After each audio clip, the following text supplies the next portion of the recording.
Okay, so I have an appointment that was scheduled with a client today at 10. A little late, but I'm going to go call him right now. Concierge service set that up for me, so I'm going to call him from my mobile app. And his name is David. He called about this property here, 4 bedroom, 4 bath. And the MLS is right here, as you can see. You can always take it, copy it, and then open it up in Matrix to get all the information. This is only because I'm here on my desktop. Otherwise, if I'm out in the field, I would have called him, placed him on speaker, and looked up this information on my HAR mobile app. Okay, so I'm going to give him a call and see if I can reach him.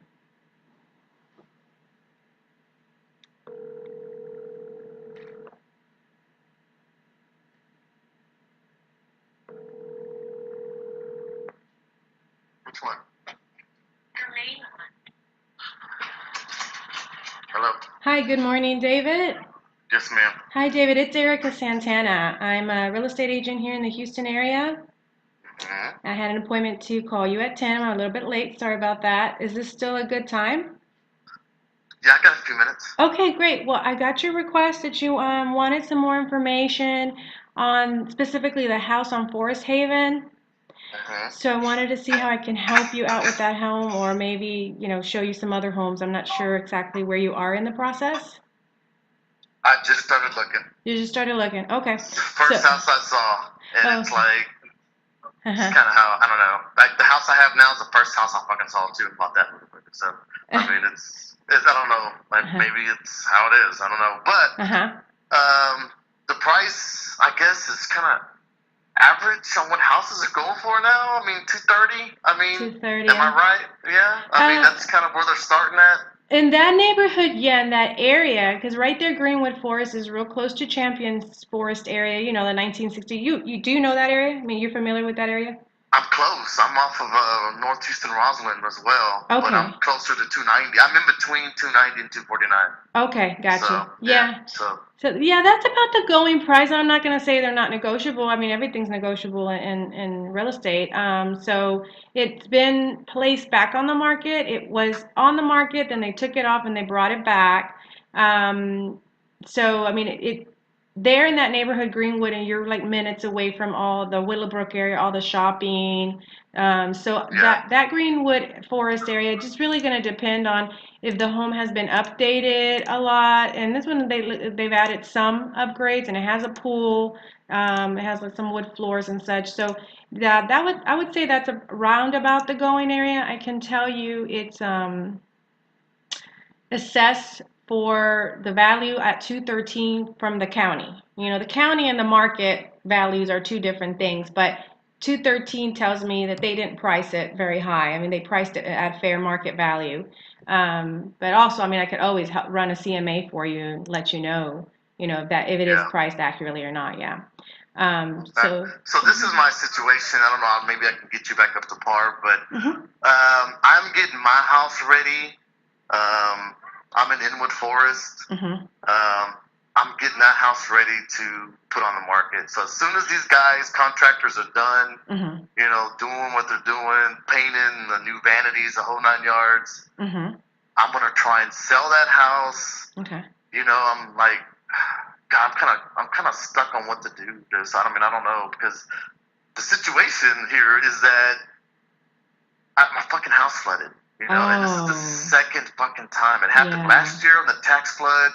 It happened fucking here on Harvey. Yeah. So, I mean, it's like, I'm done. I'm fucking done with it, I mean, if it would have happened, 10 years from last year, great. Yeah. But it happened back to back. Back to back.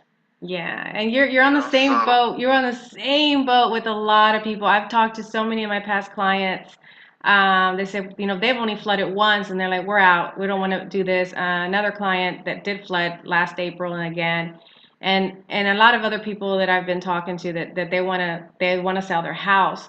The problem is right now, I could tell you that we do not know, like as far as real estate agents, we're able to kind of project things, and we have no crystal ball, but we can kind of tell is that we don't know what that's going to do to resale values. on homes that have been flooded once or twice, or it's already flooded twice. We're concerned that FEMA is going to come in and rezone all the areas. So, are you in a flood zone?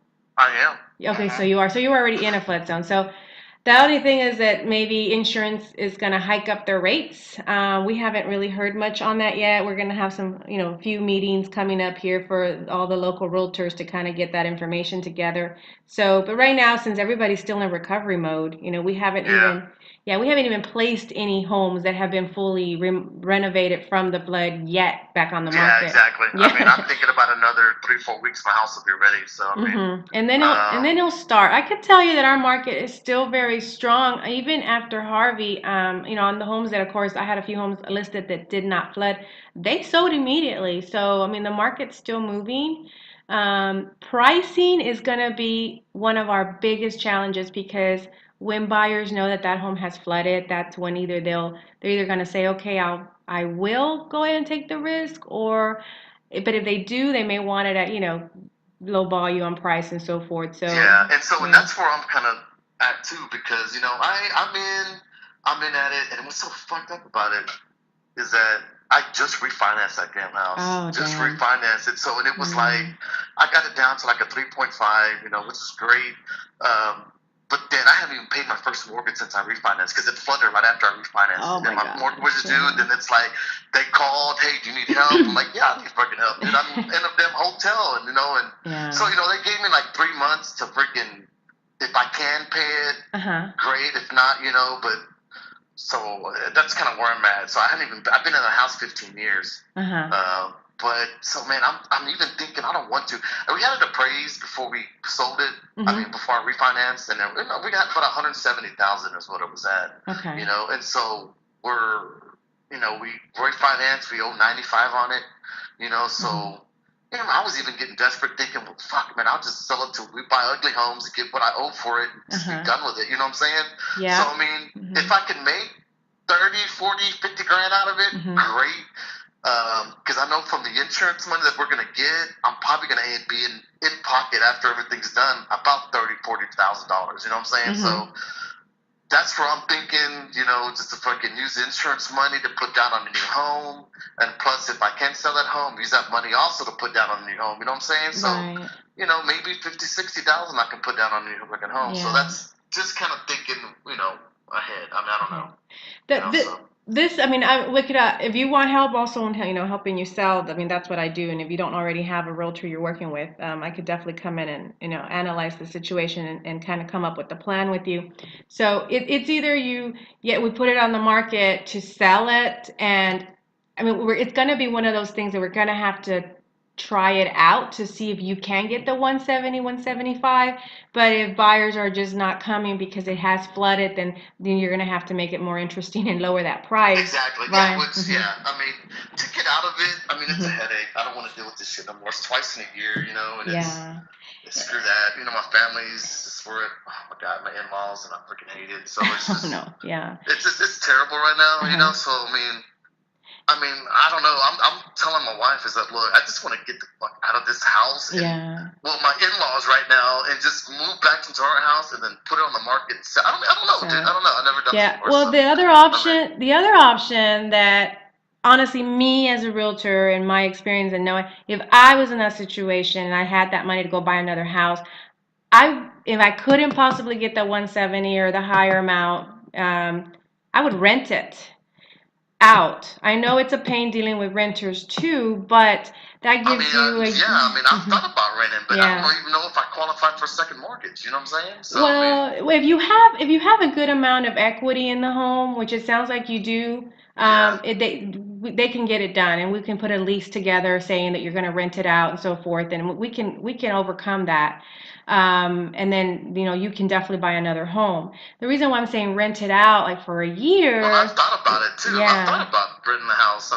Because in a year, maybe 2 years, Right now Harvey's fresh on everybody's mind and the fear and everything that happened, but in a year or two they're gonna be like, oh yeah, I remember that, but not really, it's kind of out of mind now. So people are not going to be worried, because that's what happened with the tax day floods. I can tell you, out here in my area on Cypress Wood, which isn't too far from the Champions area, that area flooded really bad, and we were able to resell a house for very good money a year after. Yeah, I mean it flooded again, unfortunately, but the buyer didn't care that it had flooded in April. They were like, well, it got remodeled. I mean, it was beautiful. It got remodeled completely. You know what? I know. I feel you. Yeah. Because my house did flood 15 years ago before I bought it. And I was like, shit, it was immaculate. Dude, it's like, bam, on the golf course, which it's not there no more, but the city took over, and it's a bike trail. It takes you all the way to downtown. So, I mean, the house is solid, I think. It's a great area. My wife loves the house. She doesn't want to leave, but we just don't want to put up with this fucking flooding no more. It's just a pain in the ass. But hey, so look, I go to lunch at noon, 12:30 or so. I mean, I'm at work. So what do we do? What do we need to do? What can I do? I mean, what to move forward with this? I definitely need to get back with you. Okay. So, let's do this. You want me to call you back at lunch? I mean, I would recommend, since we want to set up this plan on what to do, I would recommend that you speak to my lender. He is fantastic at formulating a plan, like an action plan. And look, if you do this, if you do that, we can make it work. So at this point, since you may be selling it as an option, maybe rent. I recommend renting it. Either way, right? Let me have you talk to him, so that way he will run credit and all that. And I know some people say, well, I'm not quite ready. Well, honestly, you need to know where you're at there, so that way you can put your whole plan together. Because somebody called me from Linden Tree or something this morning. Oh, maybe it might have been from Nations Reliable Lending, and I did see that he sent an email out too. Yeah, so it was, and that's exactly what I told him. I mean, we didn't talk about the thing, but it's like, I'm real anal about my freaking credit, dude. I check it all the time, dude. It's good, but I was kind of disappointed, and I told him I don't know how accurate Credit Karma is, but since after I refinanced his house, it fucking went down to like 650, 660. So he's like, most of the time that's not correct. I said, but then when I go into Bank of America, I'm at 720, with the FICO thing, So, I mean, I don't fucking know, but I know I'm used to my credit being 750 plus. 750 plus? 720, but yeah, exactly. 720 plus, whatever, So. It's better if you trust the Bank of America. Credit Karma is not accurate. Believe me, I have people, I have 700 scores, and then we pull it, they're like at 620. It's like, no, you don't have 700 score. Yeah, so they lying to you. My wife's got a pretty good credit score too. So, okay. I mean, we're solid, on that. I mean, we used Quicken Loans to refinance this house just a couple months ago, and I told the guy it worked fucking smooth as hell. I mean, it was all done on the internet. I had a few phone calls to talk. The only time I saw these guys is when they just came, and it took like 2-3 weeks to do it. I mean, I guess our credit was good. I mean, it was solid, dude. I mean, it was great. I got down to like a 3.5, from 5.3, So I mean, I was happy with the refinance. Totally, right. And by all means, Quicken they are good. I've used them before, so it does not have to be my lender. I mean, talk to Quicken too and tell them the situation, even though you just refinanced.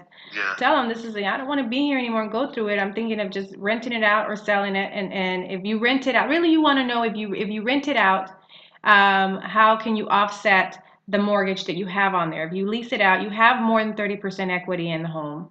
Yeah. From what it sounds like, right? They come out and reappraise. They just had it appraised, so it may be able to be all done with the same appraisal that you just had done. So then in that case, I would recommend that you start with Quicken.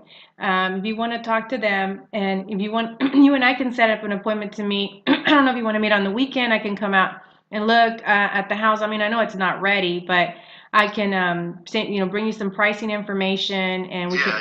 Yeah. Okay, sounds good. Yeah. Sounds good. So you're gonna email me, or how do I keep in touch with you? Yeah, this is my cell phone number that I'm calling you from. Got you. Okay, got it. Yeah. So I'll text you my information. I'll also email it, and so you'll have it. You let me know Saturday. I mean, if you want to meet around 11 a.m., I can come over. Perfect. Yeah, we could talk in person. You can meet me, and we kind of put a plan together for you. I'm sorry, dude. I'm sorry. Yeah. Okay. All right. Well, send me that information, and I'll get back with you. They're kind of calling me. I gotta go. So, okay, David. No problem. Right. Have a good day. Okay. Thanks. Bye. Okay. So I'm finished. As you can see, I didn't really have to talk much about the home. Really, my intent was to make contact with him, build that rapport. As you can see, he is very, very relaxed, and I don't know if it was me or what, or he just is like that. But that means to me that I put me in a more comfortable position where we can just, boom, go into conversation. He told me about the flooding and everything else. And even, you could tell he's very relaxed, or, just how he was talking. Seems to me like I would definitely want to work with him. So from here, I'm going to send him an email. I'm going to text him, telling him, hey, we just talked. Here's my information. Let's meet Saturday at 11. Now, I always put it in my calendar as tentative meet because he was at work, so I need to reconfirm that we can meet on Saturday, okay? So, like I said, don't get so caught up here in this information of the property, because if they just want, you can always distinguish a person that is looking to work with the realtor versus someone that just wants you to go open the door and show you the house. They have no intention of using you as a realtor. So if this person would have been like, I want to go see this house today at 1, and did not want to engage in any other conversation with you, I would push to, well, are you pre-approved? And then sometimes they're like, no, we're not going to get pre-approved yet, or yes, I'm already pre-approved. I want to see the house, So I mean, you could take the risk and go show it to them, but however, you are already setting yourself up and know that this person could just be using you to open the house. It happened to me lots of times, and you always want to give the person the benefit of the doubt, but it is what it is. So I asked them, look, I can go show you the house, not a problem, but are you looking to work with a real estate agent, or do you already have one?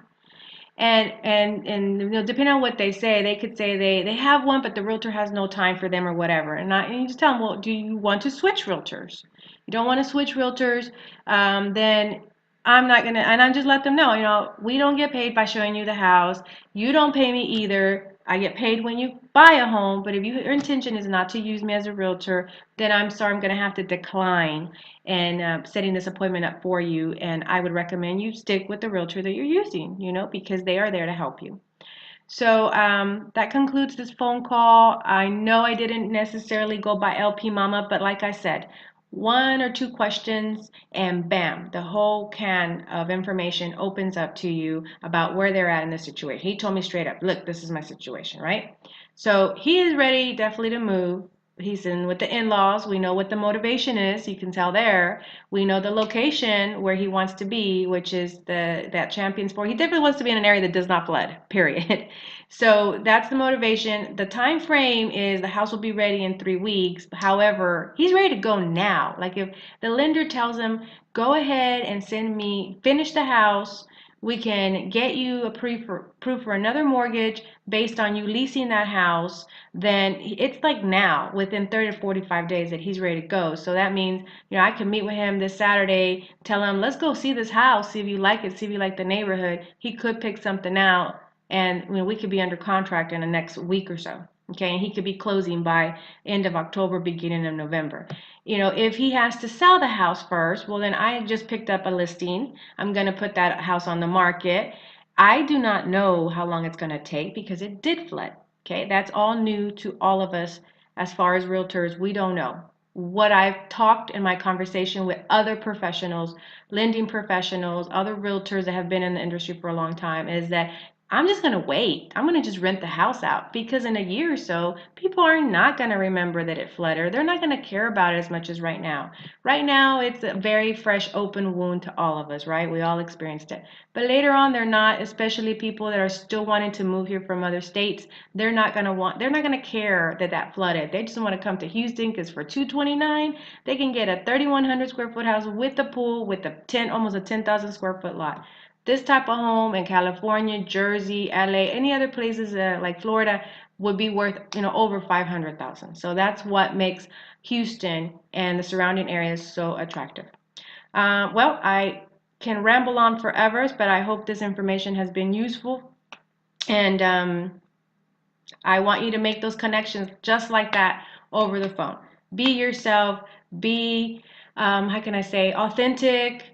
Be interested in what they're saying. Try to put your nerves aside. Try to really focus on what he is telling you and ask questions about them and agree. Yeah, yeah, man, definitely. That sucks. Whatever, however you can connect with them, okay? Don't be ghetto, but, just be, a one-on-one. Like, how do you want someone to talk to you? Not like a robot, not like they're working off some script, okay? I know I do not like that. Okay, have a great day.